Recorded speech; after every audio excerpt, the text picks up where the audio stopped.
Okay, dumako na po tayo dito.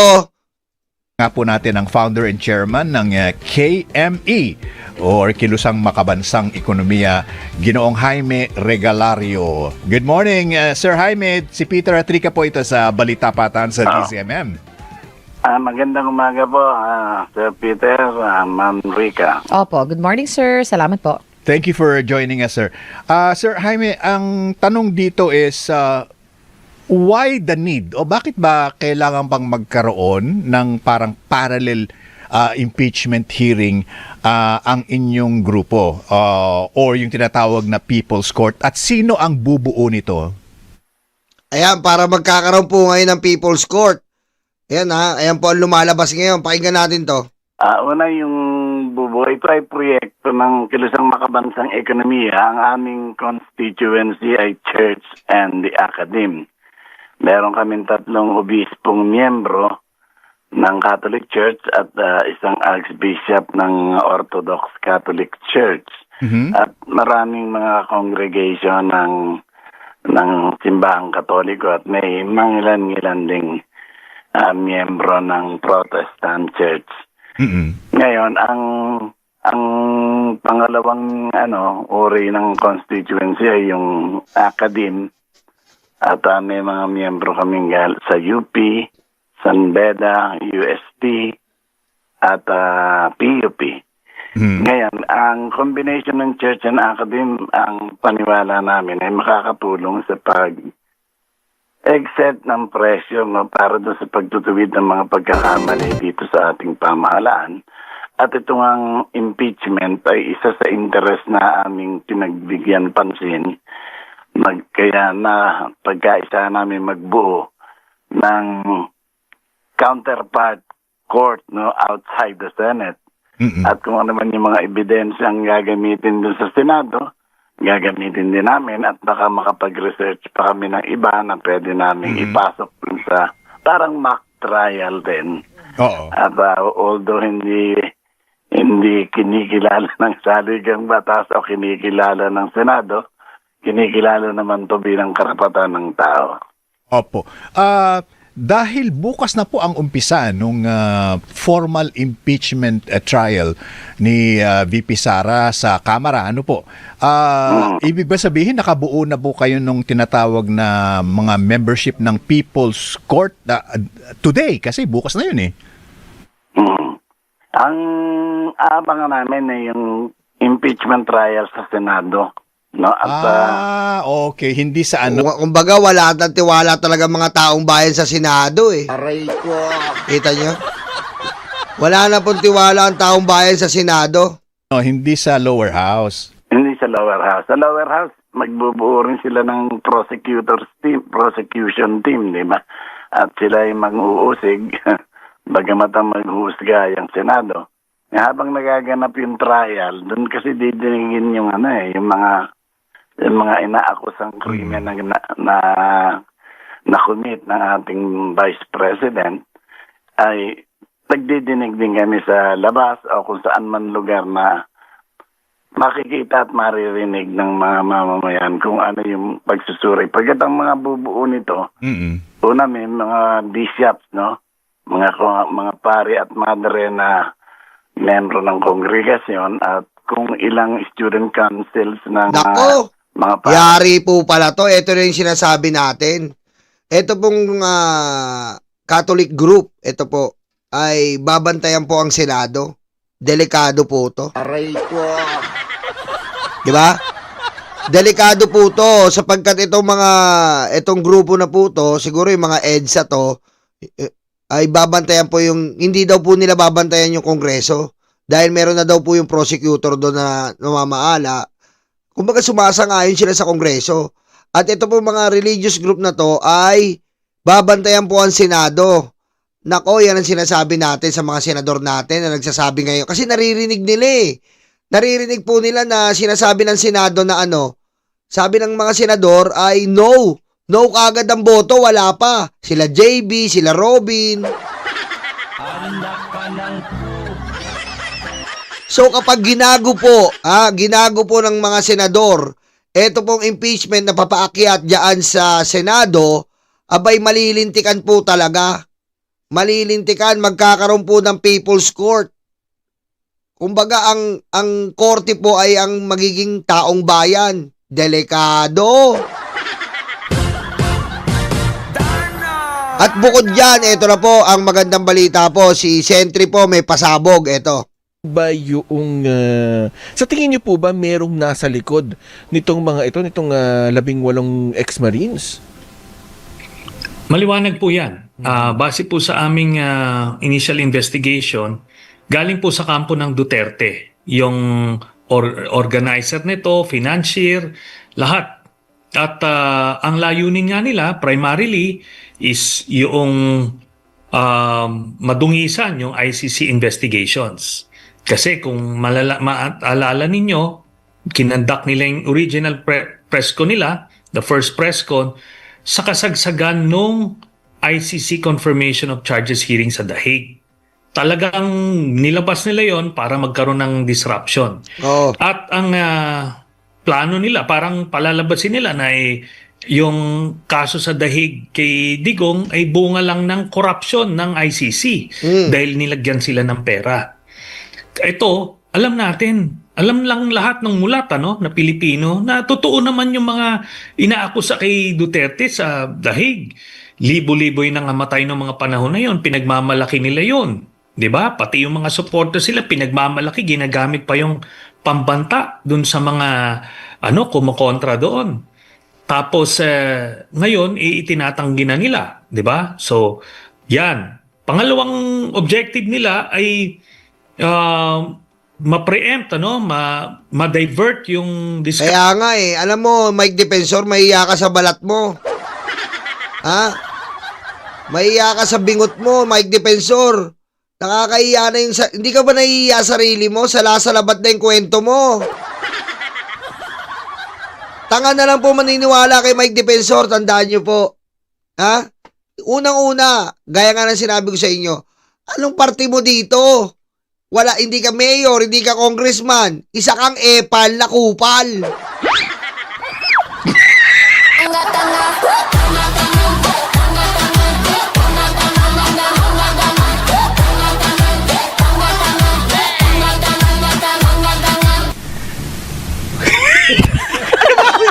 Diba? Ganun ng parte niya Diba? Nangungupal lang dito. Wala ka namang party. Ikaw na nagiging spokesperson ng Marines. Mukha mo nagkalat sa mga interview. Oh. Dapat si Baligod. Nagpapalig sa akin ni Baligod Diba? Defensor.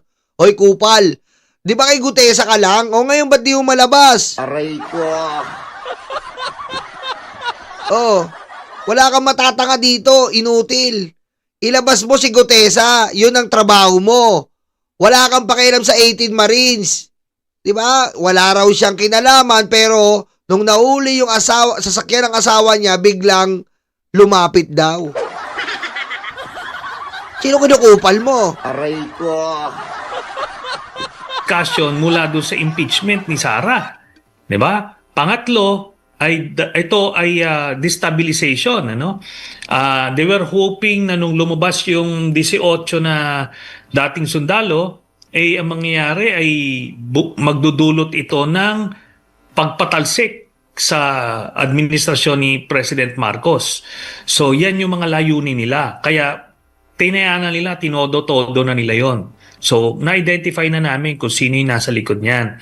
At ngayon, malapit na, malalaman na rin natin yung buong storya. Kung sino yung nag-alok, magkano yung inalok, ano yung mga pinapasabi, kapalit nun, etc. So, konting antayin na lang po at isa-isa nang bibigay ang mga yan. Kita mo? Alam mo, kalokohan po yan. Ito po papakita ko lang po sa inyo ang sample. Kung paano po kalokohan yan. Ito lang po, pagpasensyahan nyo na ito. O, nawala pa.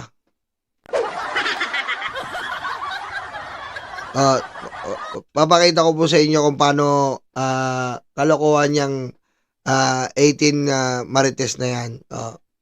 Dali lang po Asan na ba yun? Delete ko yata Kaya lang Dali lang po Wala, nadidelete ko na naman.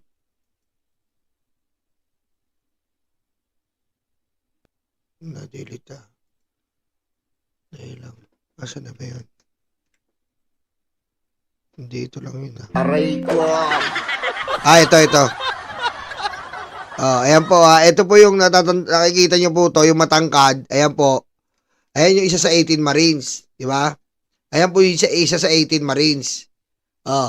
Sino po yung kasama niya? Si Balsi. Ayan Ito naman ang pinakamabait kong boss. Si Ma'am Balsi Aquino. Aray ko! Kailan po sila? Noong March 8, 2023. Kita nyo? Sinungaling kagad. Nandun daw sila kay Saldico 2022 pa lang. Aray ko!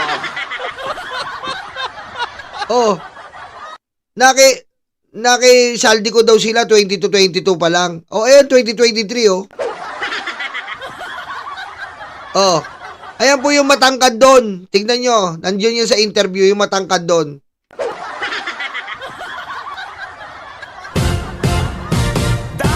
Ayusin mo, Mike Defensor! Ayusin mo, Mike Defensor! Galing-galingan mo naman! Diba, high-tech na ngayon, hindi na katulad ng, ng sugar mommy mong si Gloria. Aray ko! Ayan lakayan ko pa, Ito naman ang pinakamabait kong boss, si Ma'am Balsi Aquino. March 8, 2023. Akala ko ba 2022 nandun na kayo? Aray ko. Wala kayong mabubobo dito sa fake news nyo, mga tanga. Diretso natin kay Sentry. Nabanggit niyo po yung impeachment. Lumipat naman tayo, Sentry, Ibang topic naman, ibang topic naman. Dahil nga doon sa impeachment. Go ahead, partner. Mukhang may tanong ka. Mukhang excited ka itanong to. Tatanong lang natin ulit, no? At alam kong nasagot na rin naman to ni Sentry. Pero tignan natin kung ito pa rin yung stance niya, no? Lalo na magsisimula na nga yung hearing, di ba? So, Sentry, sabi nga nung deliberation noon sa substance, willing daw kayo na humarap dito sa hearing according to Congressman Laila De Lima. Ganito pa rin po ba yung opinion ninyo o yung stand ninyo ngayon? Opo, tayo po ay nasabihan na magiging testigo ako dito sa impeachment. So, naghanda na rin ako ng aking presentation. Pero ang mangyari nito, ako lang yung pambungad, no? But eventually, iba't ibang mga testigo ang kukunin pa rin to validate or corroborate yung aking mga sasabihin. Isa na nga dito yung yung tungkol dun sa bank accounts, as iba't ibang ahensya na mismo ang magpapatotoo nung mga aligasyon na sinabi ko. So, mga official documents na yung patay na! The end is near! And now, the end is near, and so I face the final curtain. Aray ko! Patay! Ayan yung mga bangko na po, pag umpisa-umpisa bukas, sabpi na kagad ng bangko, men. Bakit? Kasi nga po, sa paglago ng pera ni Sara Duterte, nakukungkumputin nyo po paano ka magkakaroon ng 88 million. Ang trabaho mo lang ay mayor. Pagkatapos mo ng mayor, nag-vice mayor ka. Nag-mayor ka, vice president. Magkano lang po yun? 300, i-times nyo. 300 times 6, 1.8 million. Vice mayor. 400 times 6, 2.4 million. Kung vice president ka, 500 times 3, 1.5. So, i-accumulate na lang natin na 10 million lang ang sweldo mo. Hindi ka pa gumagastos nun. Ha? Hindi ka pa gumagastos nun. 10 million lang mula vice mayor ka hanggang mayor, hanggang vice president. 10 million lang. Sa pool. Paano mo maano yun? Hindi ka pa gumagastos nun. 1.8 tapos 1.8 kada taon times 6. Ay, 3 terms lang yun eh. Times 3. Sabihin mo ng times 1.8 times 2 mo na. 2 million na. 6 million sa 3 terms. Tapos mayor mo 3 terms uli. 6 million uli, 12 million. Oh. So wala pa po, umigit kumulang 15 to 20 million. Diba? Oh. Sabihin mo ng 15 to 20 million sa loob ng 18 years. 18 years po kasi kung nag-vice mayor yan, 6, 12, 18. So kada taon, 2 million. 2 million times 3, 6 million. So kada term niya, 6 million lang ang kikitain niya dapat. Kada term niya sa mayor, 6 million, 12 million. Kada taon niya sa vice president, kung 500,000 na, approximately na natin. So, meron siyang 500,000 times 12. Ang hirap nun ha. Basta ganun. Oh, di ba? Kayo na mag-compute. Kasi mahina ako sa math eh. Kaya nga bagsak ako dyan eh. Aray ko. Ha? Diretso. Lalabas to validate yung mga statements na mga allegations ko simula pa noong 2016. So, ibig mo sabihin, Sentry, posible maisalang na kayo sa Wednesday sa pagsisimula ng pagdinig? Hindi pa yata, baka sa April pa. Sa April pa. Oo. So, parang review lang ito, no? Para lang doon sa mga kababayan natin na nakalimot na.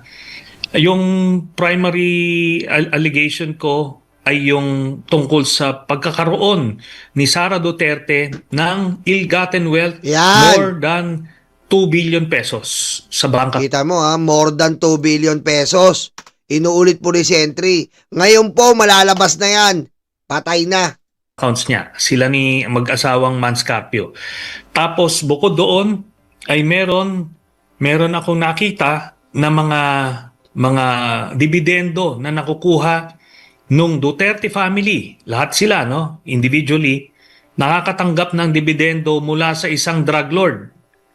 At ito ay nangyari from 2011 to 2013. So, makikita nila doon kasi cheque yung ibinibigay sa kanila na ini-encash nila, manager's check, sa pangalan nila. So, individually yan, tatay, si Digong, yung magkakapatid, Sara, Pulong, Baste, pati si Hanilet tsaka Kitty na joint account. Lahat sila tumatanggap, ang total ay mga 40 to 50 million pesos every 6 months. Alam mo, ako naniniwala ako dito eh. Sobrang naniniwala po ako kasi tayo po, pag budgeted tayo mga Pilipino eh. Alam natin eh, kung hanggang saan kapasidad natin sa paggastos. Halimbawa, sumisweldo ka ng minimum. Mag-grocery ka na yan ng 5,000. Tapos, babayad kang kuryente, tubig, matitira na lang sa'yo yan mga 5,000 uli. Hindi na ako makapagbayad ng 150 million kay Capman. Aray ko. Tama mali. Di ba? Hindi ako kaya magbayad ng 150 million kay Capman. Aray ko.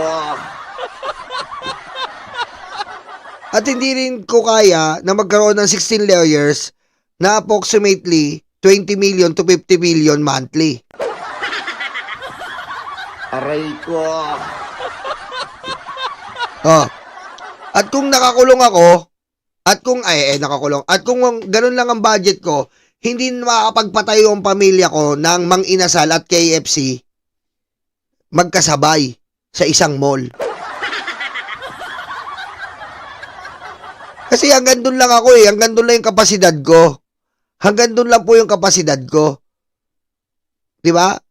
Pero sila, tignan mo, wala daw silang pera, pero si Kapman ba libre? Papayag po ba yan ng libre? Abogado yan, papayag ba yan ng libre? Paano nila na sustain na bayaran si Kapman? At hindi, tama, si Len de los Santos, 100 plus na 7-Eleven. At si Anilet, napakarami. KFC, Mang Inasal, sinabay binuksan noong December. Tapos meron pa si Anilet na mga gasolinaan. Ibig sabihin, marami talaga silang pera. Yun ang questionable. Ill-gotten wealth yan. Aray ko. So, galing sa isang drug lord. So, ito, pag lumabas ito, malalaman, hopefully, no, kung mulat talaga or bukas ang pag-iisip ng kababayan natin, makikita nila na talagang si Duterte ay nagpapanggap lamang na galit sa droga dahil siya mismo ay may kapartner na drug lord na nagbibigay sa kanila ng dibidendo. Yan po yung ang nakikita natin na mabigat na ebidensya na hindi nila mapapaliwanag. Bukod pa doon sa kung bakit sila magkakaroon ng mahigit 2 billion pesos na hindi nakadeclare sa SALN. Nakalimutan nyo ba? Si Digong, magkano dineclare niya? Pera siya. Doon nga siya na pinukpok ng mikropono eh. Umamin siya na may pera siya. 5 billion ba yon? Di ba? Kasi nga daw, may mga negosyo siya. Umamin siya, may 5 billion siya. 5 billion ba yung sabi niya noon? Umamin siya eh, di ba? Umamin siya na may pera siya. So, miski sa tinagal ni Digong, paano niya makukuha yun? Aray ko. Di ba? Usik, may pera ka, hindi papaniwalain mo yung tao na ganun lang bahay mo. Sa likuran pala, golf course, tsaka may helipad. Tarantado rin, no?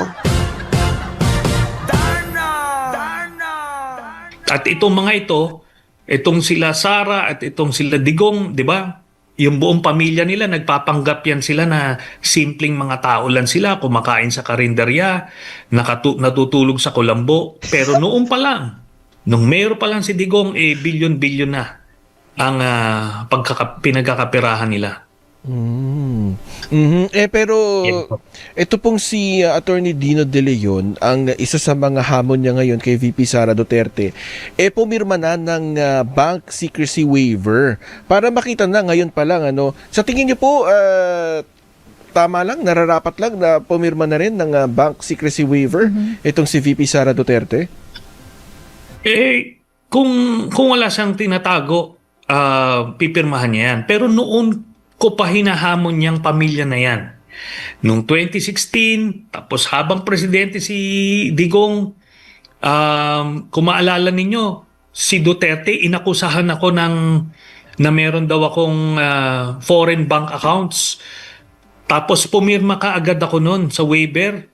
Tapos hindi lang yon, ako huminto ron, dinala ko pa yung media doon mismo sa bank branch na sinabi ni Duterte na meron akong foreign bank accounts. Kumbaga, I did what is humanly possible to disprove yung kanilang mga aligasyon laban sa akin.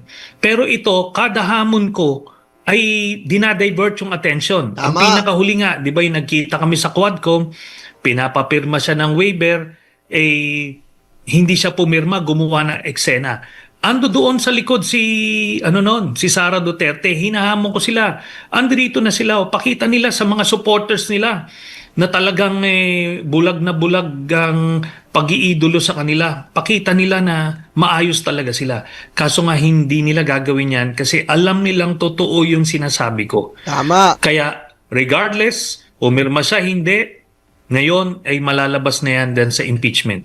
Naalala ko nga yan, Sentry, dahil ako nagko-cover. Oo. Pumayag ka pa ngang magpasampal, di ba? Oo. Yes, oo. Alam mo, Sandro, di ba nung una ko nilabas yung bank accounts, I remember, ando doon ka eh. Nung nag-press Sa ko na ko. Ortigas yan eh, di ba? Sa Ortigas yan na Oo, sa Sentry. Ortigas. Tapos, itong sa Quadcom, yung sasampalin daw ako. Pumayag ako, sige, sampalin mo ako, pirma ka lang. Hindi pa rin. Di ba? Kaya siguro naman, dun lang sa medyo bukas ang Alam nyo, nakakabilib si Sentry, no? Ilang linggo po siyang tahimik. Yung pala, biglang magkakaso, no? Aray ko! Nakakagulat, no? Kinansuhan niya na po ng cyber libel ang 18 Marites, si Mike Defensor, etc. Ganon si Sentry, tahimik, no? Biglang, boom! pag-iisip, maliwanag na maliwanag ito na tinatago nila yung kanilang pangungurakot. Di ba? Yun lang. May mga kababayan kasi tayo na talagang siguro kahit bumaril ng tao sa gitna ng EDSA itong Duterte family, Duterte pa rin sila. Pero wag nyo kami idamay dyan sa ninyo, sa inyong pag-iidolo kay Duterte. Kasi the last time na ginawa yan, nadama yung buong Pilipinas eh. Tapos ngayon, kay Sara Duterte, kahit nakikita nyo naman kung ano ang mga problema ni Sara, ano pa rin, humahanga pa rin sila. Hindi kami papayag. Hindi rin ako papayag na idamay nyo ulit yung buong Pilipinas yan sa ninyo. Idolatry ninyo. Nako, speaking of idolatry nga, no, Sentry, anong reaction kaya natin doon sa latest survey na bumabaraw yung bilang ng mga Gen Z na sumusuporta dito sa ICC probe kay dating Pangulong Duterte? Iyan kasi bunga ng ng propaganda war, no? Ang aminado tayo na ang mga Duterte ay talagang naikamada nila na maayos yung social media machinery nila.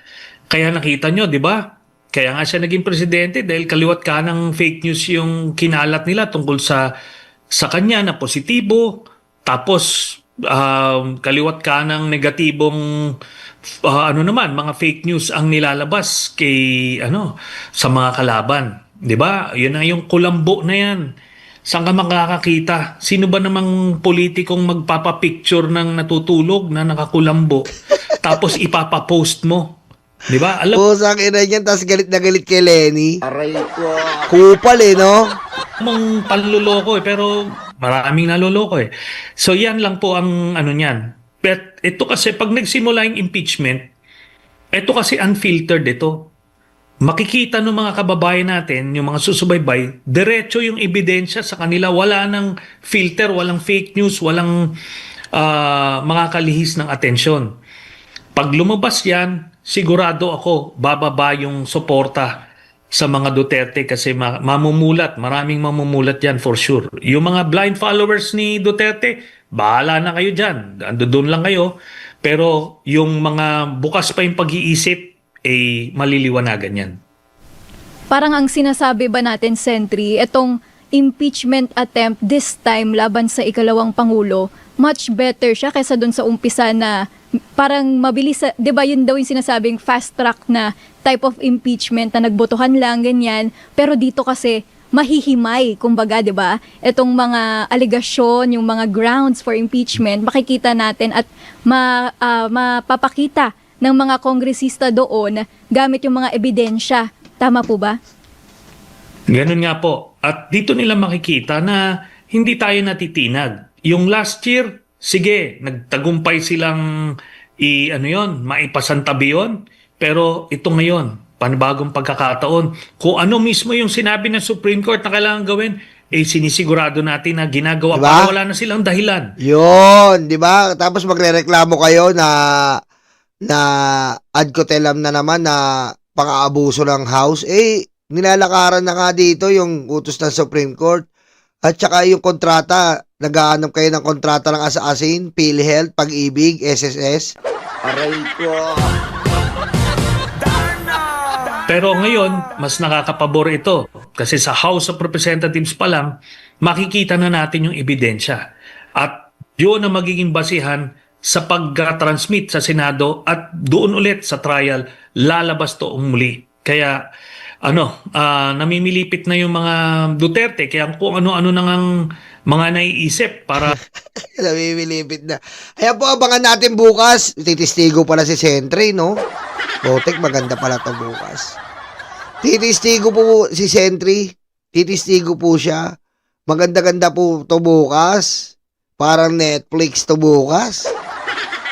Ayan, abangan po natin si Sentry sa impeachment proceeding na gaganapin po simula bukas. Ayan, kaya mag-abang-abang po tayo.